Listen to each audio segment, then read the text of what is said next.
viewers, well, got myself a Jaycar's ladder kit from Jaycar. This is Mark II, the modified version. Just pulses and drives a Commodore Ignition Coil. The Jaycar's ladder kit uses a BU941P. That's the driver which pulses this at 70 Hz. So let's get everything ready and we'll start building. I don't think this will drive a flyback, but we'll see what happens when we finish the kit. 70 Hz is probably nowhere near enough to drive a flyback, as flybacks are designed to run at tens and thousands of kilohertz. Or, yeah, it depends on the flyback.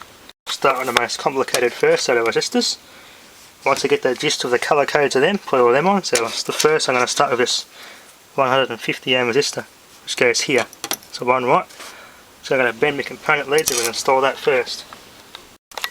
Okay, I left my components quite some distance off the board. Reason being because these do get quite warm. Prevent damage to the PCB, you got to get some air circulation around there to dissipate the heat. And these are the 18K resistors. Need a bloody good eye to see the tiny colour bands on these. So brown, grey, black. It's 18 kilo ohms. Then red and brown. So multiplier will be in here. So 1000. Time to install those. Yeah, nice and gaps around there, dissipate some heat. Now I'm left with my 10R, so it must be a 10 ohm resistor. So we've got brown, black, black and gold. 1, 0, and multiply 1. That's it there. Brown, black, black, gold. And then it's got tolerance, which would be brown, which is 1% tolerance. Next up are the diodes. These are ZD, so it's a 1N5374B545 Xenon diodes. They're made by Motorola. Got the Motorola logo on them. Didn't know Motorola still made electronic components, but there you go. Okay, here's the high current side of the circuit done. And then I put the Xenon diode in here, the last diode. Xenon diode. 1N4745, 1 watt. And it uses a 555 to pulse the main driver transistor, which pulses a coil at 70 Hz. So it's a 555 based circuit. If I can modify it so the 555 is based at several kilohertz and change that transistor, it shouldn't be too hard to make this into a flyback driver circuit. Okay, now the picofarad capacitors, 330N. 334K100, so that goes there. Okay, now for the electrolytic. It's a 470 microfarad, 16 volt. It's a Suntan brand. Supposedly these are supposed to be a mid-range brand. These are quite common in electronic kits sold in Australia, this brand of capacitor. So it goes in that way. They've got 2 extra holes there on the negative side in case the capacitor's done a different physical size. It's got that to do. The C327 transistor, the output transistor and the 555, and that's it. And the fuse. Okay, now it's got to solder in the transistor and the fuse and we're done. I'm going to put some heatsink compound on that. It doesn't say in the manual to do it, but I'm going to do it anyway for best heat dissipation. Since there's no real room to put a bigger heatsink on there, I've got to try and bolt another one to the side. Another larger aluminium one to try and help cool this in as best as I can. Yeah, this does actually get quite hot in this circuit. It's a pretty hard working component. With a bolt. There it bolts. Okay, the circuit board's complete. Now to get the wiring for the clamps, because they only give me 3 inches there. That's nowhere near enough. Might use those for the coil actually. They're the little spade terminals that will go under these holes and plug into the coil. Then there's standoffs that this bolts onto a wooden board. So let's go get some wiring for these. These should fit quite big battery posts. It'll fit quite well. Okay, my connectors are crimped on. I've soldered this one on. Now I'm going to solder that one here on for best conductivity. Otherwise I get voltage losses and that for resistance and bad connections. Okay viewers, our circuit is complete. Just got to plug that coil in, hook up the battery and see if she fires up. Once I wind up this solder. Alright, let's give it a test. It's supposed to go to supposed to be a power wire for those, but yeah, that makes great speaker wire. I'll keep that. Cut some of this wire. This is I think this is 10 amp wire. Come off the canopy when it brought me ute. Went to the brake light. Didn't need it, so we'll use it for this purpose. It's about 1.5 meters length there to the battery. Let's give it a test. Let's give it a test. Bet's gonna crack really loudly. It works quite well.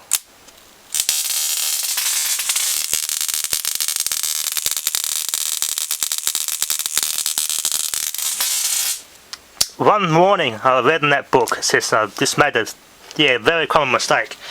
That was actually arcing to ground here. There's a metal core in there, laminated. Yeah, that's a little bit warm. So that's, you'd have to put spark plug boots over to prevent that from happening, because that arcs and that will carbonise and burn this out and short it. So I'm going to have to put spark plug boots over it to prevent that from happening. So I got to look at my junk shed, look for some old Commodore Coil pack ignition leads, and we'll try that. We'll see how that works out.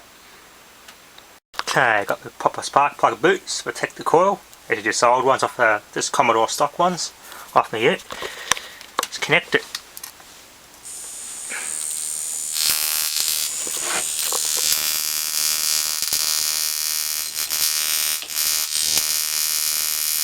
Oh, look at that. Lots of archies there and current there.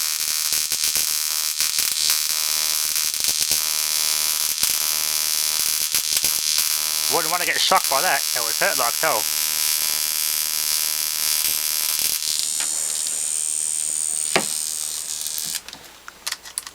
Back fed through the wood and shocked me when I disconnected it. That's a lot of volts. Alright, I'm going to take the coil off, hook the multimeter up to the output and see what the frequency is now. Okay, see what hertz we get. 78.8 hertz. Okay, volts. Pulses at 6.5 volts. Not even warm. Okay, let's try a flyback and see how it drives that. Let's try this flyback. Okay, viewers, as I said before, flybacks with ferrite cores are designed for high frequencies. I think between 30 and about 75 kilohertz. So let's see what this does. That's 4 ohms, that winding, and that's about 1.8 or so. So let's connect this up and see what it does. No shorts.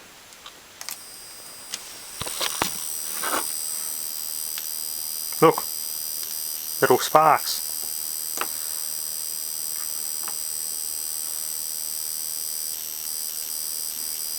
Yeah, need more frequency. Feel for heat. Barely even warm. Let's try a different flyback. Okay, I've found the primary in this one, positive and negative. Let's pulse it.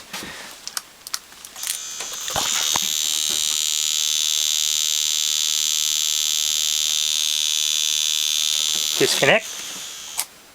Check that transistor. Not even warm. Alright. Let's try a bigger flyback. As I said, these need a lot of frequency to work.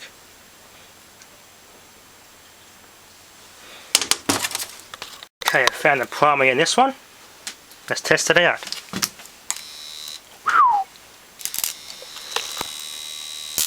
Whoa, look at that. Cool, I can use a flyback.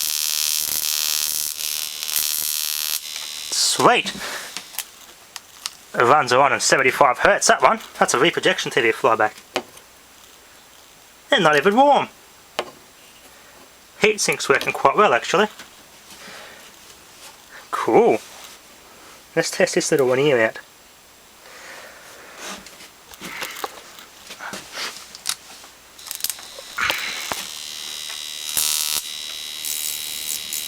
How much there?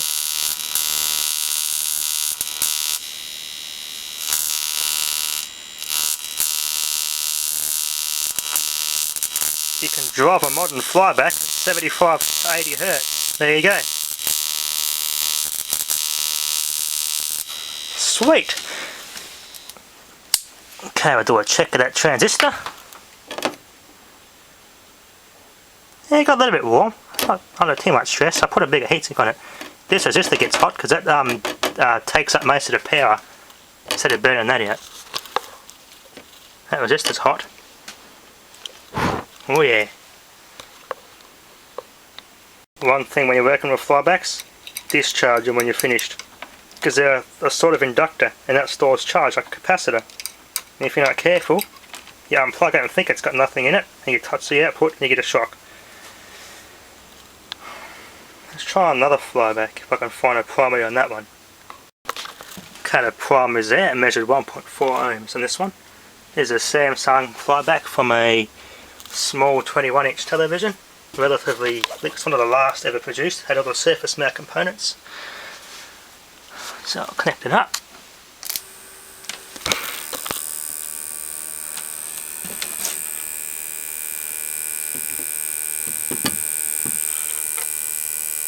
Got to find the output wires now. Which one of that is the common?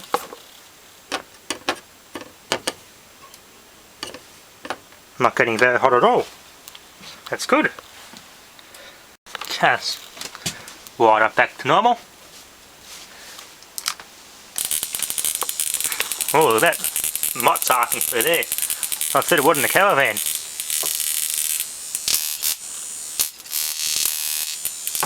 Arcing through the wood.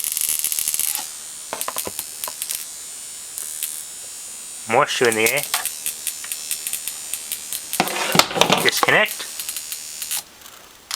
Yeah, that's quite cool.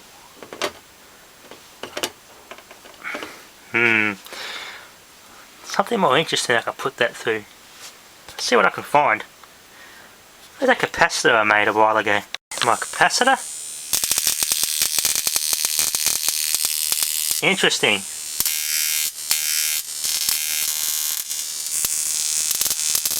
Lightning effect.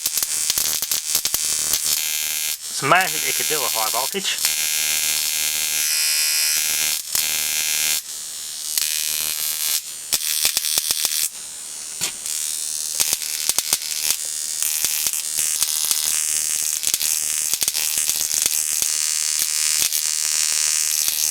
It's like a nice bug zapper.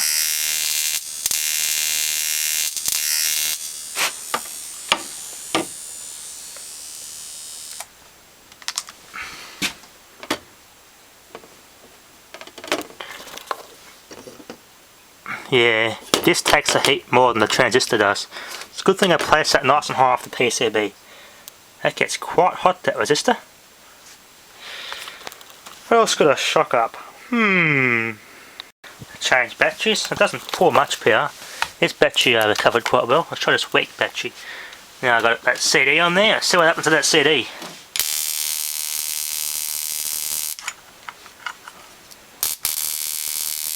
Look at that.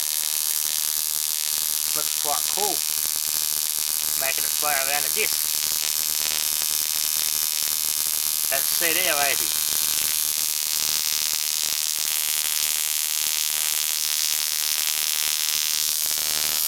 Here's like a tiny baby version of photonic induction's big boy's power supply. Good 30 kV or so. That's a high powered coil too, those Commodore coils. Disconnect. Check for heat. That heatsink works very well. It's actually supposed to go the other way, but I faced it backwards to try and get some more heat dissipated off it. Let's change the position of that the clip. or use this actually. I can draw whatever I want in the CD. Okay, let's finish erasing that CD. Let's put the camera thing on properly so I don't drop the camera. First we'll connect the battery. Got a bit of a shock there. Bit of corona.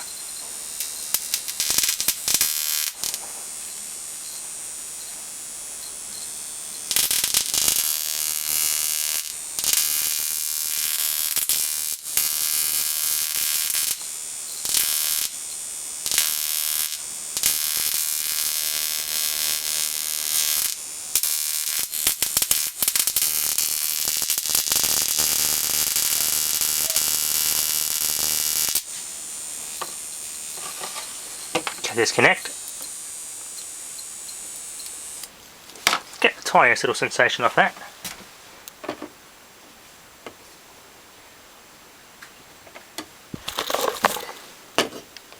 Yeah, it's a good thing I put the heatsink compound in that transistor. That works quite well.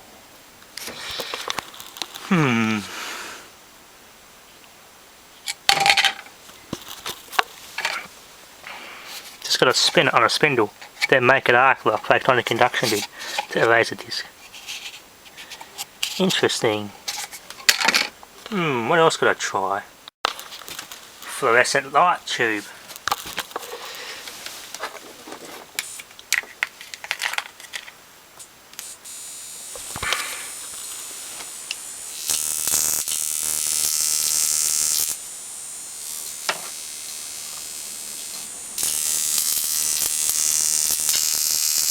Oh.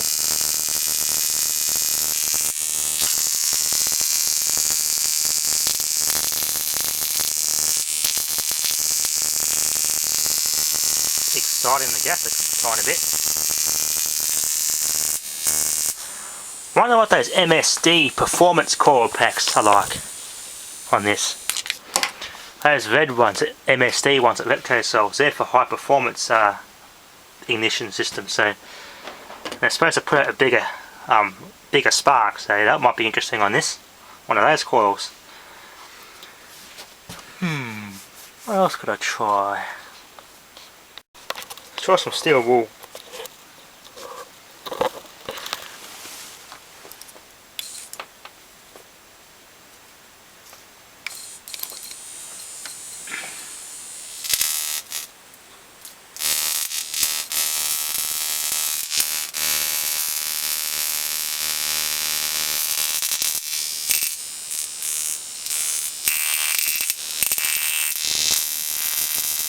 Careful I don't carbonise my jumper leads here. It's the 1st of July and it's the first day of the carbon tax, so don't want to carbonise these, might get taxed. Can run the discharge through the air, you can see half the bits of fragments of that steel wool that fly all around when I touch the mite. You can see that moves around, corona in the air.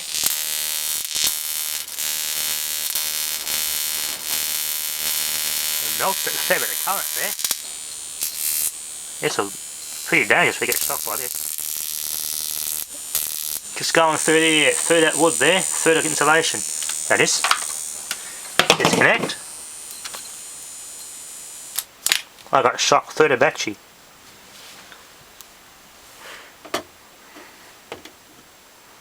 Transistors. Yeah, it's warm, but not dangerously warm. That resistor is acting as a ballast and takes all the current, so it's quite a good little setup. Thanks for watching.